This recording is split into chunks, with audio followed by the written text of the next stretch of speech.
ناظرین اکرام السلام علیکم ورحمۃ اللہ وبرکاتہ۔ علمی مذاکرہ چینل کے ساتھ میں ہوں آپ کا میزبان سید افتخار علی گیلانی۔ آج میں جناب ڈاکٹر محمد حسین آزاد صاحب سے درخواست کروں گا کہ وہ اسی سلسلے کو آگے بڑھائیں۔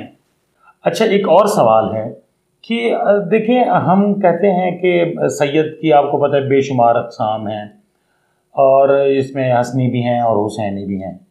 اچھا، ایک ہاشمی قریشی ہیں، تو ان میں کیا فرق ہے؟ سید میں اور ہاشمی قریشی میں کیا فرق ہے؟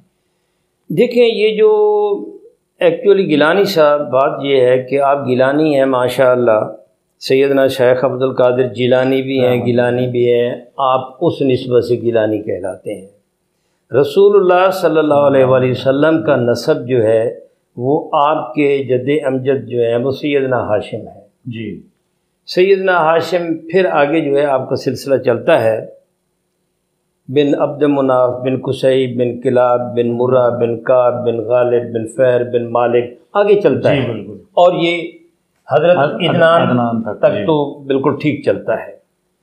اب سوال یہ ہے آپ کا کہ یہ سید کیوں کہلاتے ہیں، اور ہاشمی اور قریشی میں فرق یہ ہے، فرق کیا ہے؟ جن کا نسب سیدنا ہاشم سے براہ راست مل جاتا ہے جی، تو وہ ہاشمی ہے، جیسے سیدنا عباس بن عبد المطلب بن ہاشم، ٹھیک ہو گیا، سیدنا علی بن ابو طالب بن عبد المطلب بن ہاشم، رسول اللہ صلی اللہ علیہ وآلہ وسلم کا بن سیدنا عبداللہ بن عبد المطلب بن ہاشم۔ اب یہ ہاشمی ہے، یہ قبیلہ ہاشمی کہلائے گا۔ اب جن کا نسب جو ہے حضرت ہاشم سے اوپر سے جا کر ملتا ہے، جی، یعنی بن ہاشم بن عبد مناف، اس کے بعد آگے جا کر ملتا ہے، تو کنانہ تک، فہر بن مالک تک جن کا نسب مل جاتا ہے وہ قریشی ہے۔ اس کا مطلب یہ ہوا کہ سیدنا ابو بکر صدیق رضی اللہ تعالی عنہ جو ہیں وہ ہاشمی نہیں قریشی ہیں، سیدنا عمر جو ہیں وہ ہاشمی نہیں قریشی ہیں۔ اسی طریقے سے جن کا نسب سیدنا ہاشم سے نہیں ملتا وہ قریشی ہو سکتا ہے، ہاشمی نہیں ہو سکتا۔ اور رہا سید کا، سید کے بارے میں رسول اللہ صلی اللہ علیہ وآلہ وسلم کا ایک لقب جو ہے وہ حضرت امام حسین کو، اپنا حضرت امام حسن کو ملا ہے، اور حضرت امام حسین کو ملا ہے۔ آپ نے فرمایا کہ ابنی ھذا سید، سبحان اللہ، میرا یہ بیٹا جو ہے یہ سید ہے۔ کس کو کہا؟ ابنی ھذا، حضرت امام حسن کو کہا۔ اب حضرت امام حسن کی، اور پھر دونوں کو کہا کہ میرے یہ دونوں بیٹے جو ہیں یہ جنت کے جوانوں کے سردار ہیں۔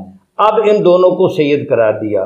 اب جو سیدہ فاطمہ الزہرا کے شکم سے جو اولاد ہوگی وہ سادات کہلائے گی، جو سیدہ فاطمہ الزہرا کے شکم سے نہیں ہے، سیدنا علی کی غیر فاطمی اولاد ہے، وہ علوی ہو سکتی ہے، وہ ہاشمی ہو سکتی ہے، لیکن وہ سید نہیں ہو سکتی۔ میرے خیال میں آپ کے سوال کا جواب جو ہے وہ بڑا کلیئر مل گیا ہے۔ بہت اچھے انداز میں ڈاکٹر صاحب آپ نے پہلے بھی بہت بڑے اچھے انداز میں وضاحت فرمائی، اور اب بھی، تو میں امید کرتا ہوں کہ ہمارے ناظرین کو آج کا پروگرام بہت پسند آیا ہوگا۔ انشاءاللہ بہت جلد ایک نئے پروگرام کے ساتھ آپ کی خدمت میں دوبارہ حاضر ہوں گے۔ اس وقت تک کے لیے اپنے میزبان افتخار علی گیلانی کو اجازت دیجیے۔ اللہ حافظ۔